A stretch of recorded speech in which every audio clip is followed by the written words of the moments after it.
कैसा लग रहा है यार? मुझे तो बहुत अच्छा लगा। मतलब अंदर से एक जो बहुत खुशी होती है वो, मतलब आंखों से आंसू आ जाना वैसे टाइप में।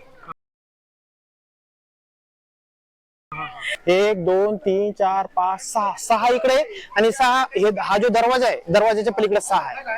असे स्वामी विवेकानंदाचे गुरु होते, त्यांनी इथं पूजा अर्चना केलेली आहे देवीची. ब्लॅक कलरची मूर्ती एकदम सुंदर अशी मनाला भावणारी मूर्ती आहे. वरदान मानलेलं मंदिर. इथं कालीमाता जे श्रीकृष्ण परमहंस होते त्यांनी तर स्वतः येऊन पूजा केली होती मंदिरात. आता इथे बघा तुम्ही, हे दक्षिणेश्वराचं तिकीट घर आहे रेल्वेचं, जे ईस्टर्न रेल्वे त्याचं तिकीट घराचं जे स्ट्रक्चर आहे ते बघा किती जबरदस्त आणि मंदिराच्या प्रतिकृतीत बनवलेलं आहे. ईस्टर्न रेल्वेचं आहे बघा तुम्ही. आणि इकडे जस्ट शेजारीच मेट्रोचं रेल्वे स्टेशन आहे दक्षिणेश्वर. हे बघा इथं मेट्रो रेल्वे दक्षिणेश्वर, त्याचं मंदिराचं स्ट्रक्चर सुद्धा तसं बनवण्याचा प्रयत्न केलेला आहे यांनी बघा. आणि जसं इथं तिकीट घेतलं तुम्हाला इथून वरती जावं लागेल आणि वरतून पलीकडे तुम्हाला दक्षिणेश्वर जे लोकल रेल्वे स्टेशन ते भेटेल, तिथून डायरेक्ट सियालदा वगैरे जाऊ शकता तुम्ही. आणि दुसरी गोष्ट अशी आहे की तो तुम्ही मोनो आपलं या ना मेट्रो ना इथून तुम्ही पूर्ण कोलकात्याला कुठे पण जाऊ शकता. हे दक्षिणेश्वरचं शेवटचं कोलकात्याचं स्टेशन आहे. दक्षिणेश्वर तुम्हाला ट्रेन तिथून भेटेल, हावडावरून सियालदावरून किंवा मग ईस्ट प्लॅनेट वरून कुठून पण तुम्ही येऊ शकता. तिथून तुम्ही डायरेक्ट काली मंदिर जे कालीघाटचं तिथे सुद्धा जाऊ शकता. ओके.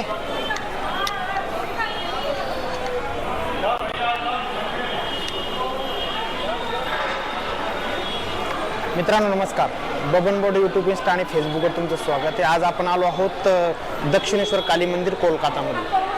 आता आपण मेट्रोनं आलो. मेट्रोचं तुम्हाला पाठीमाग सांगितलं स्टेशनच्या खाली उतरून. आणि आता आपण जो मेट्रोपासून स्काय वॉक आहे याच्यापर्यंत मंदिरापर्यंत. पहिलं काय होतं, हे नव्हतं, खाली येऊन जायचं, खूप ट्रॅफिक होती पहिली. पण आता हे 2-4 वर्षापासून बनवलेलं आहे. हे दक्षिणेश्वर राणी रश्मोनी स्काय वॉक, जवळ जिथून 100 ते 200 मीटर अंतरावर मंदिर. एकदम जबरदस्त मंदिर आहे, जुनं आहे, जवळपास 1800 शतकामधलं आहे. तर आपण आता त्या मंदिराला भेट देणार आहे. मध्ये कॅमेरा वगैरे काही अलाव नाही, पण तिथे गेल्यानंतर बाहेर आउटसाईडचा एरिया मी तुम्हाला दाखवण्याचा प्रयत्न करीन आणि बाकी गुगलवरून फोटो वगैरे घेऊन तुम्हाला व्हिडिओमध्ये ॲड करून देईन. तुम्हाला या स्काय वॉकनं जाताना आहे ना अनेक दुकानं भेटतील, जसं की पूजा वगैरेचं सामान आणि इतर भरपूर काही. इथं काय गंगा नदी जवळ असल्यामुळे काय इथं कॅन सुद्धा विकले जातात, म्हणजे गंगेचं पाणी घेऊन जाण्यासाठी. गंगेच्या किनाऱ्यावर मंदिर आहे, हे पण आपण खाली बघणार आहोत. आता तुम्हाला इथं लोक हे परेशान करतील, घ्या घ्या म्हणतील, पण इथं घ्यायचं नाही. मध्ये आतमध्ये काही चालव नाही, त्याच्यामुळे काही घेऊन जायचं काम नाही इथं. चला तर मग अशाच आता समोर जाणार आपण. स्काय वॉक हा भरपूर दूर आहे, 100 ते 200 मीटर अंतरावर आहे. चला तर खाली जाऊया आपण. आता स्वागत आहे. आपण आता मेट्रोनं आलो, तुम्ही बघितलं, स्काय वॉकनं आलो ते पण बघितलं. मध्ये आता दर्शन घेऊन आलो मी आतमध्ये. हे मंदिर आहे. मंदिराचा हा मध्ये घुसतानाचा हा डावा साईडचा भाग आहे. डाव्या साईडला एक तलाव आहे. इथं मंदिराचं काय माहिती का, मंदिर जिथं पण आहे तिथं एक तलाव 100% आहे. कारण की तलावाचं महत्व मंदिरात जाण्यासाठी, आंघोळ करून जाणं वगैरे. जसं साऊथ मध्ये पण आपण बघितलं, साऊथ मध्ये पण काय मंदिराच्या शेजारी एक तलाव आहे, इथं पण एक तलाव आहे. हे मंदिर जवळपास 1855 सालामधलं आहे. इथं रामकृष्ण परमहंस जे स्वामी विवेकानंदाचे गुरु होते त्यांनी इथं पूजा अर्चना केलेली आहे देवीची. आतमध्ये जसं आपण आतमध्ये जातो, मध्ये गेल्यानंतर ह्या मंदिरात जे मूर्तीचा चेहरा जो पाठीमाग आहे, म्हणजे इकडे तोंड करून चेहरा हा इकडेसाठी. हे जे मंदिरात इकडेच मध्ये ब्लॅक कलरची मूर्ती, एकदम सुंदर अशी मनाला भावणारी मूर्ती आहे. आणि एक राक्षस खाली झोपलेल्या राक्षसाच्या छातीवर पाय देऊन मूर्ती उभी आहे. एकदम मनमोहक अशी मूर्ती. आतमध्ये गेल्यानंतर एकदम मन असं प्रसन्न होऊन जातं. आतमध्ये जसं दर्शन झालं, दर्शन झाल्यानंतर उतरून आपण खाली उतरलो. खाली उतरल्यानंतर हा सभा मंडप आहे, हा खालच्या साईडला हा सभा मंडप आहे. सभा मंडपच्या बाहेर निघलं की पलीकडून पूर्ण नदी, पलीकडे साईडला नदीच्या साईडला पूर्ण 12 ज्योतिर्लिंग आहे. 12 ज्योतिर्लिंगांचं प्रतिकृती निर्माण केलेली त्यांनी, म्हणजे त्याच काळामध्ये. मंदिराची जी बांधकामाची शैली एकदम खतरनाक आहे. मंदिर जे त्या काळचं अजून जसंच तसं आहे, अजिबात काही याच्यात डेव्हलपमेंट झालेली नाही. आणि गेट जे फक्त इन आणि एक्झिट एकच गेट आहे. इन एक आणि शेजारीच एक्झिट गेट आहे, त्याच्या व्यतिरिक्त कोणतंच गेट नाही. एक नदीकडून गेट आहे, पण ते बंद आहे तात्पुरतं. आता ते कधी खुलतं काय खुलतं त्याची काय आपल्याला कल्पना नाही. अशाच आता आपण पलीकडे नदी किनारी जाणार आहोत. नदी किनारी गेल्यानंतर पण तुम्हाला दाखवतो. चला तर मग आता पलीकडच्या साईडला जाऊया. आपण इकडून आलो आता जस्ट आल्यानंतर इथं आपण चप्पल बूट आणि इथं आपलं मोबाईल आणि बॅग दोन्ही डिपॉझिट केलं. डिपॉझिट केल्यानंतर इथून निघणार. डेली काय असतं इथून एंट्री होती मंदिरात, पण आज शनिवार आणि उद्या रविवार सुट्टी वगैरे असल्यामुळे काय झालं त्यांनी एंट्री इकडून ठेवली, म्हणजे थोडी दुरून वे इन लिहिलेलं आहे तिथून. असं थोडं लांबून यावं लागेल जेणेकरून त्यांना बारी लागण्यासाठी आणि पब्लिकला हँडल करण्यासाठी जास्त मोकळी जागा मिळावं म्हणून. आता तिथून आल्यानंतर तुमची सिक्युरिटी चेक इथं होणार. सिक्युरिटी चेक झाल्यानंतर मंदिर तिथून एंट्री झालेली आहे मंदिरामध्ये आणि मंदिरात मग तुम्ही दर्शन घेऊन रिटर्न येऊ शकता. रिटर्न पण ते शेजारीच गेट आहे. आता इकडे काय इकडे शॉपिंग कॉम्प्लेक्स आहे इकडं समोर. इकडं इन आउट आहे जे मेट्रो आणि रेल्वेचं स्टेशन वगैरे इकडे आहे. आता ते झाल्यानंतर तुम्ही इकडं समोर मंदिरातून एक्झिट झाल्यानंतर तुम्ही नदीच्या किनाऱ्यावर जाऊ शकता. नदीच्या किनाऱ्यावर आपण आता तिकडे जातो. इकडे शॉपिंग कॉम्प्लेक्स मध्ये जाऊ शकता तुम्ही शॉपिंग वगैरे करण्यासाठी.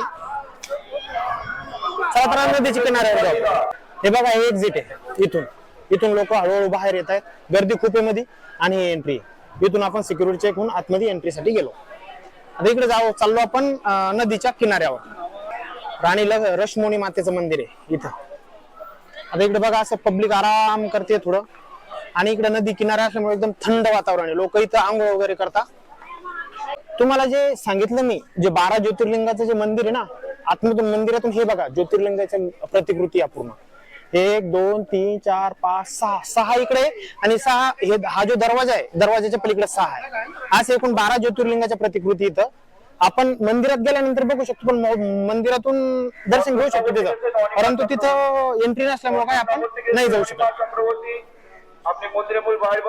पण आता मंदिरातून जस्ट आलो. ही गंगा नदी एवढी पूर्णची पूर्ण इकडं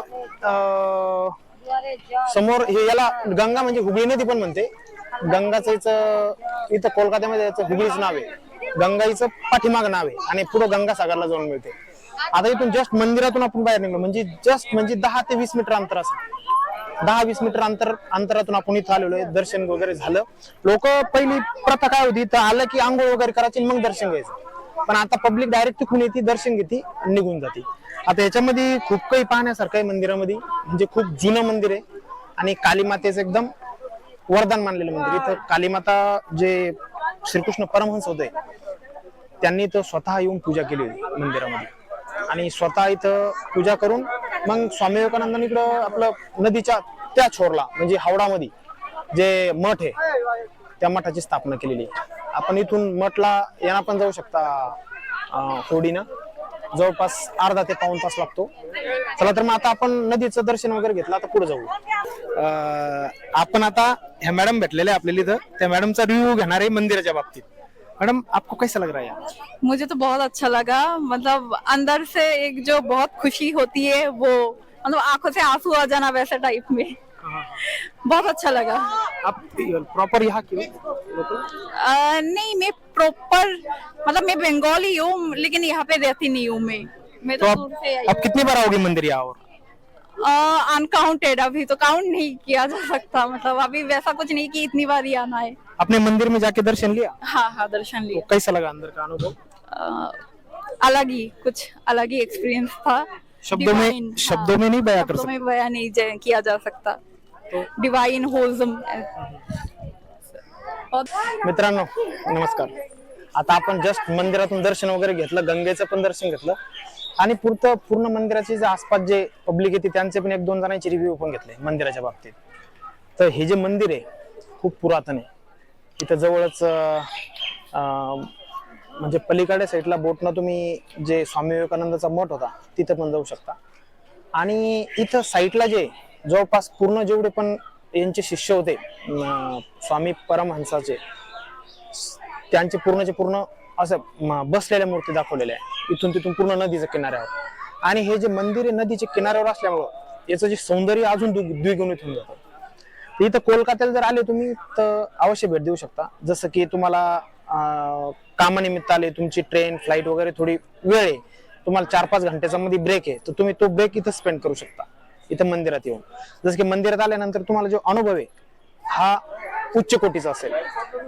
तर तुम्ही मंदिरात येऊन देवीचं दर्शन घेऊन तुम्हाला जी इथली अनुभवाची प्राप्ती होईल ना, ती शब्दात न सांगणारी असेल. तर चला तर मग आपण आता अशाच नवनवीन व्हिडिओसाठी तुम्ही बबन बोर्ड यूट्यूब इंस्टा आणि फेसबुकला फॉलो आणि सबस्क्राईब करून घ्या. आणि अशाच नवीन व्हिडिओमध्ये आपण पुन्हा दुसऱ्या ब्लॉगमध्ये भेटणार आहोत. तत्पूर्वी आणि तोपर्यंत रामकृष्ण हरी.